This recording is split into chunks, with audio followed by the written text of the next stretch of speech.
दोस्तों कुछ मैंने आपको फायर स्पीकर से रिलेटेड सवाल और जवाब के सिलसिले में कुछ मैंने आपको सवाल बताए थे और उसके आंसर बताए थे। तो ये पार्ट 2 की वीडियो है। इसमें मज़ीद आपके सवालों के जवाब दूंगा जो स्पीकर से रिलेटेड है, NFPA 13 से रिलेटेड है। तो आइए वीडियो को शुरू करते हैं और मालूमात हासिल करते हैं फायर स्पीकर सिस्टम के बारे में। दोस्तों अक्सर हमसे सवाल पूछा जाता है कि कोई भी स्पीकर है तो उसकी जो कवर प्लेट होती है उसका कौन सा मटेरियल होना चाहिए, और दूसरे किसी ब्रांड की जो स्पीकर प्लेट हम लगा सकते हैं या नहीं लगा सकते। फायर फाइटिंग सिस्टम में जो स्पीकर लगे होते हैं उनकी जो प्लेट नीचे लगी होती है स्क्वेचिंग के साथ, तो वो अक्सर गायब हो जाती है। तो जहाँ वो रिमूव हो जाती है उसके बाद हम दूसरी प्लेटें लगाते हैं। तो वो किसी और ब्रांड की अगर आपके पास मौजूद नहीं है तो लगा सकते हैं या नहीं लगा सकते हैं, उसके बारे में NFPA ने क्या बोला हुआ है और वो कौन सी मटेरियल की होनी चाहिए। तो ये NFPA 13 के हिसाब से हम दूसरी प्लेट लगा सकते हैं या नहीं लगा सकते। दोस्तों अगर हम NFPA 13 एडिशन 2019 का जो 16 चैप्टर है पाइप्स वाल्व जो स्पीकर से रिलेटेड इंस्टॉलेशन के, तो उसको देखेंगे। उसमें NFPA ने इसके बारे में क्लियरली बताया हुआ है। तो NFPA उसके बारे में ये बोलता है कि अगर आप उसका सेक्शन 16.2.5 देखेंगे उसमें स्क्वेचन और कवर प्लेट के बारे में बता हुआ है। जो स्पीकर की जो राउंड में एक पेरीफेरी में एक प्लेट होती है उसको स्क्वेचन बोलते हैं, और नीचे जो लगी होती है उसको कवर प्लेट बोलते हैं। तो उसके बारे में ये बताया गया जब प्लेट या स्क्वेचन या और कोई भी जो भी डिवाइस है जो कवर प्लेट से के साथ जो एंगुलर में उसके साथ लगी होती है तो वो मेटालिक की होनी चाहिए। तो इसमें ये कंफर्म हो रहा है तो वो कवर प्लेट आपको मेटालिक की लगानी है और कोई भी नहीं लगानी।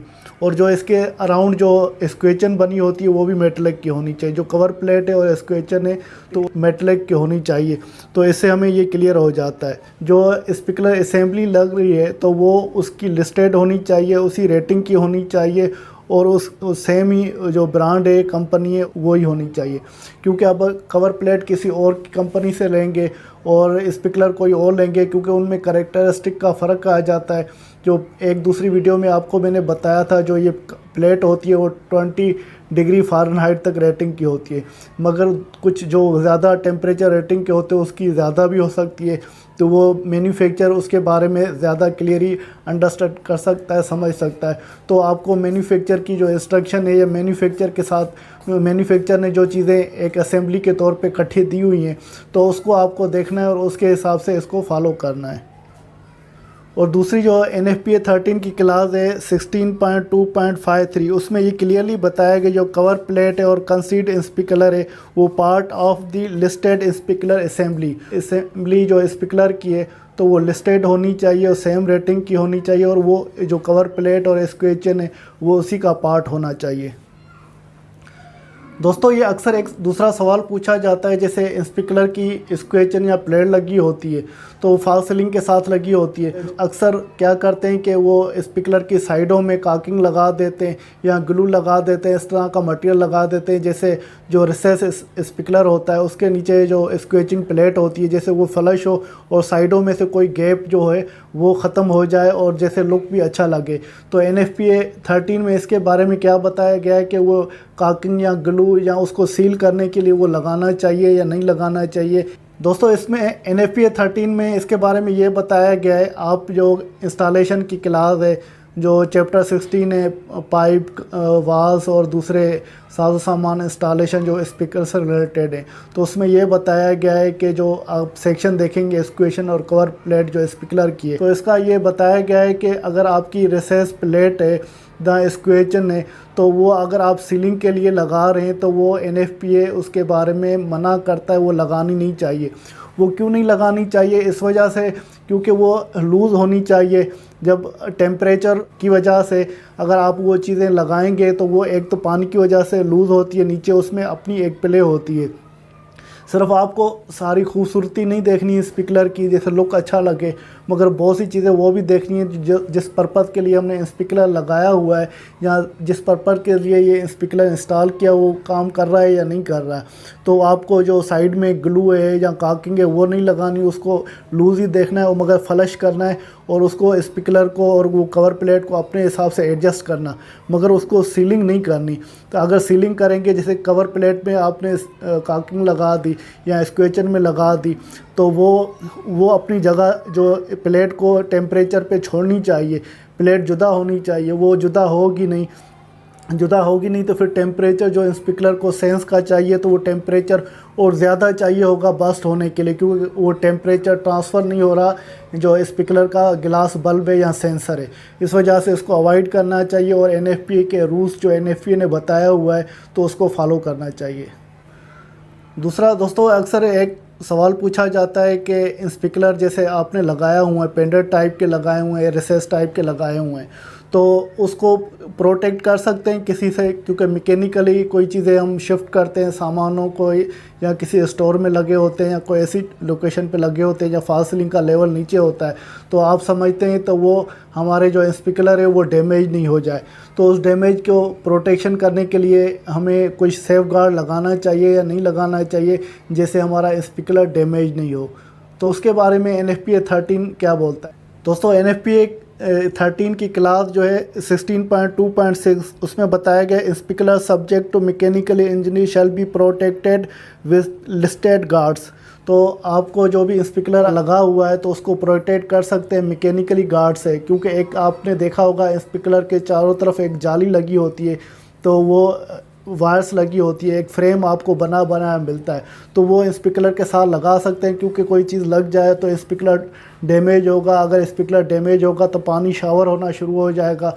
अगर आपकी कोई ऐसी चीज़ पड़ी हुई है तो वो नुकसान हो सकता है सारे सिस्टम को, या लोग परेशान हो जाएंगे। तो उस पॉइंट ऑफ व्यू से आप अगर स्पीकर समझते हैं तो वहाँ पर आपका कोई ऐसा वाक़या हो गया है या नहीं भी हुआ है, अगर फ्यूचर में आप समझते हैं तो इसको सेफ गार्ड करना चाहिए। तो उसको ऐसे सेफ गार्ड करें कि तो वो आपकी जो सेफ गार्ड जो मैकेनिकल सेफ गार्ड होता है, जाली होती है, वो मार्केट में मिलती है, वो आप लगा सकते हैं, क्योंकि हीट ट्रांसफ़र भी उससे होगी और आपका जो स्पीकर है वो भी प्रोटेक्ट हो जाएगा।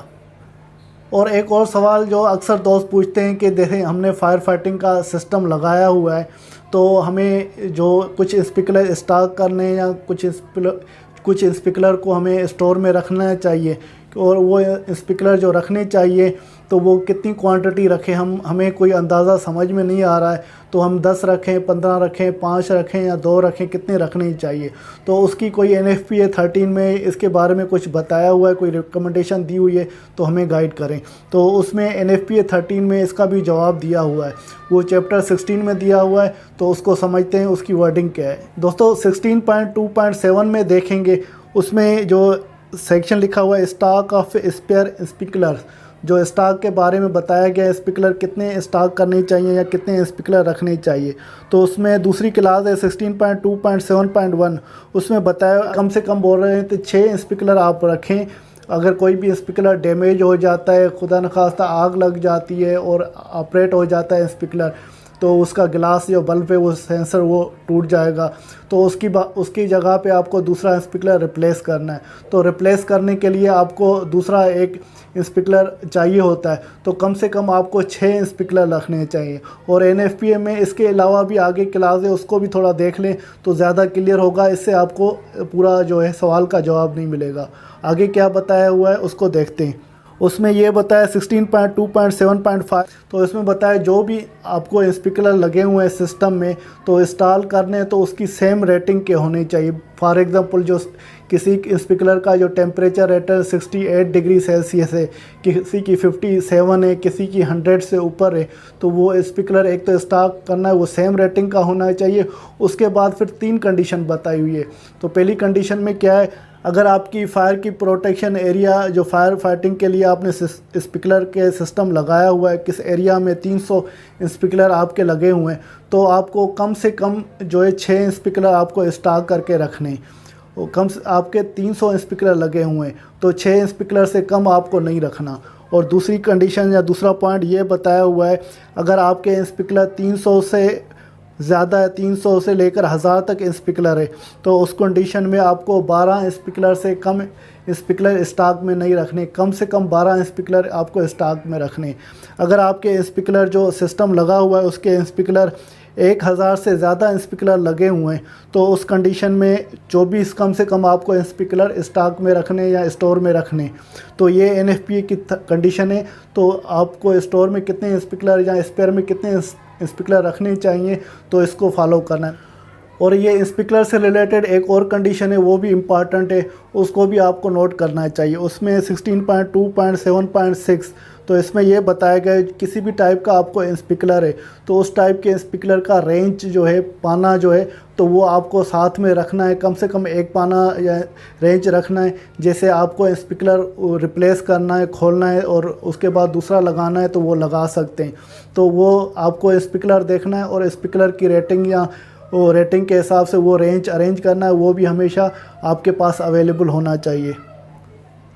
और दूसरा एक सवाल है, तो हमें स्पीकर जो स्टॉक में रखने या स्टोर में रखने, तो उसके लिए हमें लिस्ट जो है किस तरह बनानी चाहिए, जहाँ मेंटेनेंस पॉइंट ऑफ व्यू से उस स्पीकरों को किस तरह से मेंटेन करना चाहिए। जैसे मेंटेनेंस में या फ्यूचर में हमें वो स्पीकर निकालना है, कौन सी रेटिंग का वो निकालना है या कितने हैं, तो उसकी लिस्ट के बारे में कोई NFPA ने हमें सजेशन दिए या कोई गाइडेंस दिए तो उसको समझते हैं। NFPA ने इसके बारे में बताया हुआ है, वो भी चैप्टर 16 आप देखेंगे जो पाइप वाल और अपरेटस की इंस्टॉलेशन के बारे में, तो उसमें भी इसके बारे में बताया हुआ है। सेक्शन में आएंगे 16.2.7 में। एक तो आपको लिस्ट बनानी है जो स्पीकर जहाँ लगे हुए हैं, जिस कैबिनेट में आपने रखे हुए हैं उसको पेस्ट कर देनी है, उसमें लगा देनी है। तो एक ये चीज़ करनी है। अभी लिस्ट जो है वो किस तरह बननी चाहिए, उसमें क्या क्या चीज़ें लिखी होनी चाहिए, उसके बारे में भी बताया हुआ है। एक तो जो स्पीकर आइडेंटिफिकेशन नंबर होना चाहिए, क्योंकि मुख्तलिफ स्पीकर हैं, मुख्तलिफ रेटिंग के स्पीकर होते हैं, मुख्तलिफ हैज़र्ड्स होती हैं। जैसे फायर फाइटिंग बिल्डिंग में डिज़ाइन करते हैं, हैज़र्ड्स के हिसाब से मुख्तलिफ स्पीकर का टेम्परेचर रेटिंग में भी फ़र्क होता है और टाइप और मॉडल में भी फ़र्क होता है।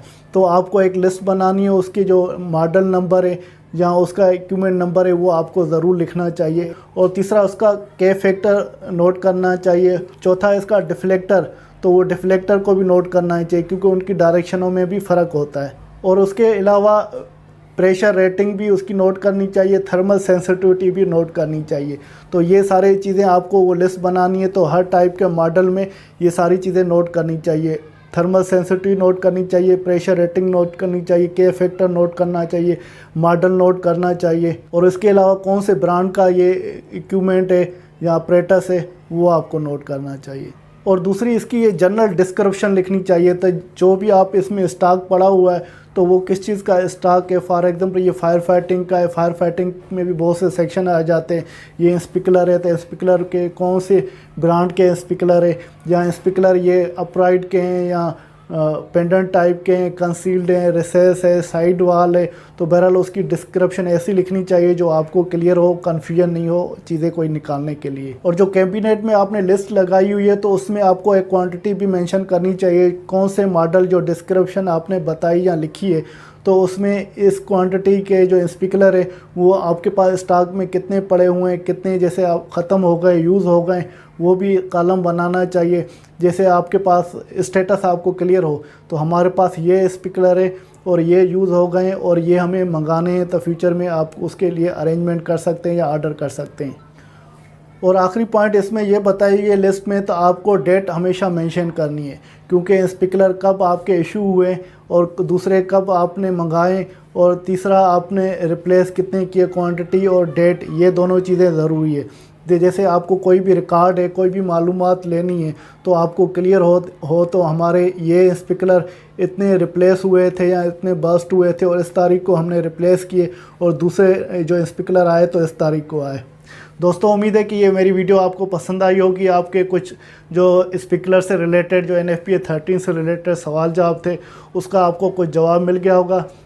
इंशाल्लाह नेक्स्ट वीडियो में फिर नेक्स्ट टॉपिक के साथ, न्यू वीडियो के साथ मिलूँगा। तब तक के लिए तनवीर अहमद को इजाज़त दीजिए। अल्लाह हाफिज़।